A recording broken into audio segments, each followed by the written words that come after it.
Microsoft Excel 2010. Perlu kita ketahui bahwa Microsoft Office merupakan program yang harus dikuasai oleh setiap orang, bagi pelajar ataupun mahasiswa. Microsoft Office merupakan program keseharian mereka. Bagi karyawan perusahaan, swasta maupun pegawai negeri sipil menggunakannya untuk mengolah data yang lebih kompleks. Kaum profesional lainnya membutuhkan untuk mempermudah analisa mereka. Mengetahui kebutuhan itu, maka setiap beberapa tahun sekali Microsoft Corporation meluncurkan Microsoft Office versi terbaru. Setelah Microsoft 2003, 2007, sekarang muncullah yang 2010. Namun, banyak orang yang belum familiar dan kesulitan menggunakan versi terbaru ini. Maka kali ini akan diperkenalkan tampilan-tampilan awal dari Microsoft Excel 2010. Tak perlu berlama-lama, mari kita coba untuk memperlihatkan atau memperhatikan beberapa tampilan yang dimiliki oleh Microsoft Excel 2010. Kita langsung saja dengan cara membuka Microsoft Excel 2010 dengan klik dua kali atau klik kanan kemudian open. Dengan syarat terlebih dahulu sudah menginstal ke dalam laptop. Ya, ini adalah tampilan dari Microsoft Excel 2010, dimana sangat berbeda bukan dengan Microsoft Word. Dan perlu kita pahami bersama bahwa Microsoft Excel ini atau Microsoft Excel itu berfungsi untuk mengolah data berbentuk angka, berbeda dengan Microsoft Word yang mengolah kata. Makanya disebut spreadsheet ya, disebut dengan spreadsheet.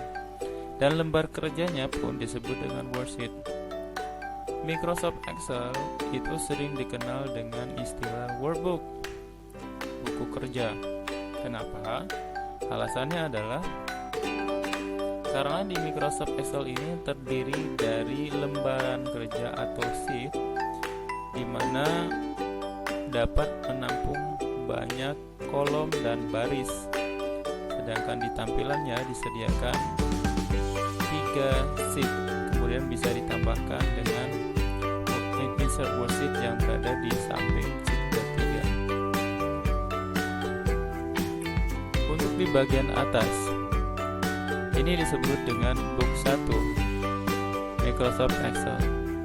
Ini dikenal dengan istilah title bar atau baris judul, di mana ini adalah nama file yang akan tampil untuk Microsoft Excel yang sedang aktif. Tak lupa pula Microsoft Excel juga terdiri dari jajaran-jajaran menu. Ada file, home, insert, back layout, formulas, data, review, serta view. Untuk yang terakhir, Nitro 7 ini adalah pihak ketiga. Nah, untuk mengakses agar lebih cepat, maka dikenal dengan quick access. Di sini ada tombol save, undo, kemudian ada redo. Jadi kita bisa menggunakan quick access ini. Setiap menu memiliki ribbonnya masing-masing, memiliki toolbarnya masing-masing. Seperti home terdiri dari group clipboard, group font, alignment, number, stylus, cell, dan editing. Begitu juga dengan menu-menu yang lain memiliki fungsinya masing-masing. Nah, di Microsoft Excel 2010 itu terdiri dari tombol kontrol, ada yang disebut dengan minimize, kemudian ada maximize, dan terakhir ada close. Serta untuk di bagian dalam ada minimize, kemudian ada restore windows, kemudian ada close windows itu untuk menutup bagian jendela worksheet-nya. Selanjutnya ada yang dikenal dengan istilah name box atau box nama, di mana akan menjelaskan sel yang sedang posisi dari sel yang sedang aktif. Di sini sebagai contoh F14 berarti Posisi yang sedang aktif berada di kolom ke F dan baris yang keempat. Dan di Microsoft Excel 2010 itu terdiri dari kolom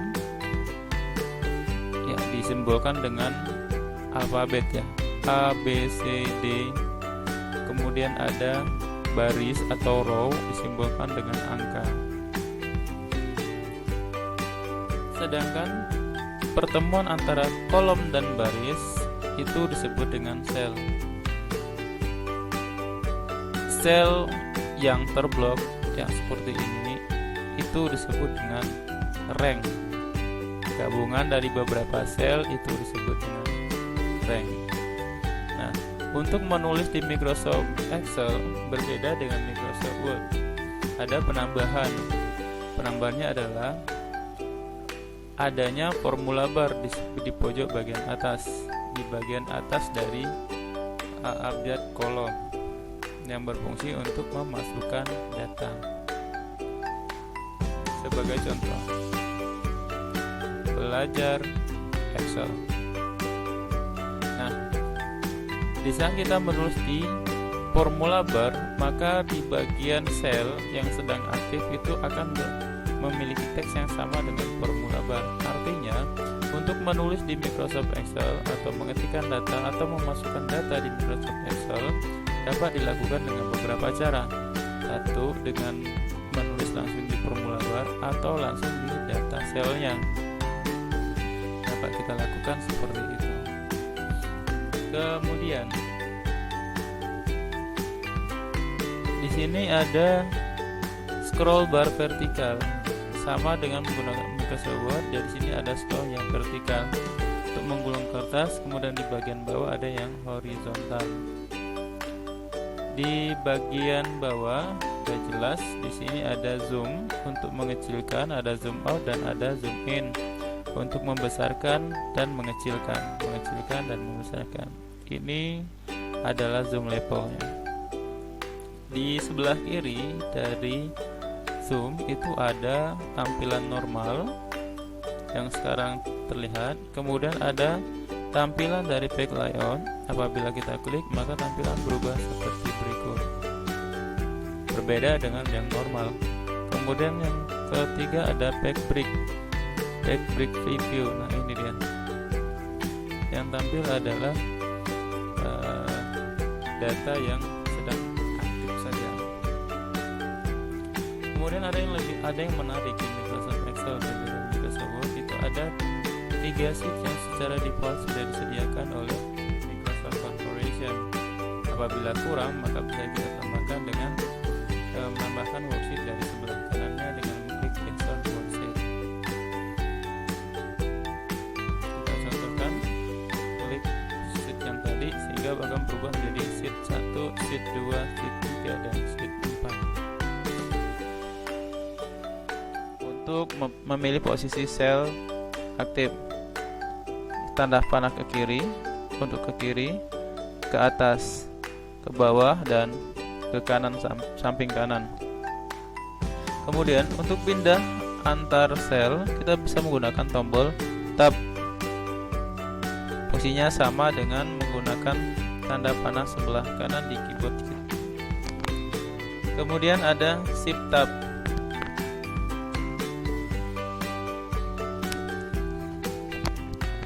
Fungsinya sama dengan mengaktifkan sel ke sebelah kiri. Jadi shift plus tab itu sama dengan menekan tombol tanda panah sebelah kiri. Kemudian enter. Itu untuk memindahkan ke sel aktif ke bawah. Sama dengan kalau kita menggunakan tanda panah ke bawah. Kemudian ada menu home yang ada di keyboard kita.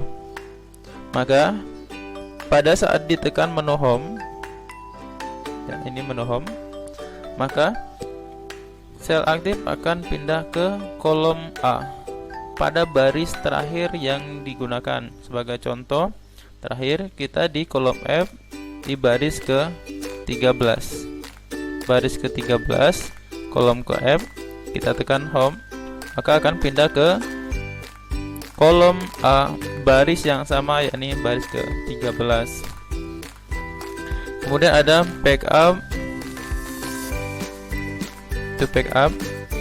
untuk pindah ke antar halaman.